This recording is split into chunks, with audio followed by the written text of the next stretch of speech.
La démarche de ce schéma est très intéressante. Vous avez, Monsieur Boulanger, bien mis en avant les deux conditions que sont une ville socialement responsable, une ville écologiquement responsable.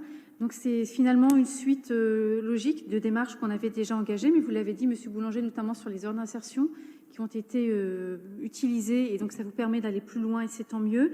Et puis sur une ville écologiquement responsable, on avait effectivement aussi lancé certaines actions à titre un peu innovant, expérimental. Par exemple, l'ancienne toiture de la basilique Saint-Martin avait été refondue. Il y a eu pas mal de remplois au cours des travaux sur le dôme.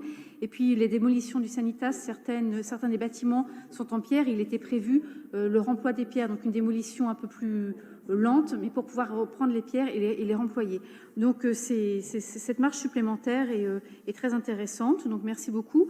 J'ai bien noté que le guide pratique, vous n'allez pas nous le fournir puisqu'effectivement, pour des raisons de réactivité, il va être très régulièrement revu et donc ça ne sert à rien de figer par un vote aujourd'hui ou sur des délibérations suivantes. Ça, c'est quelque chose que j'entends très bien. Par contre, pensez systématiquement à nous envoyer un exemplaire du guide, d'abord quand il sera terminé et ensuite quand il sera remis à jour. Là, on vous fait confiance et j'espère que vraiment notre confiance ne sera pas trahie. Ce serait dommage parce que c'est vraiment un projet intéressant. Merci.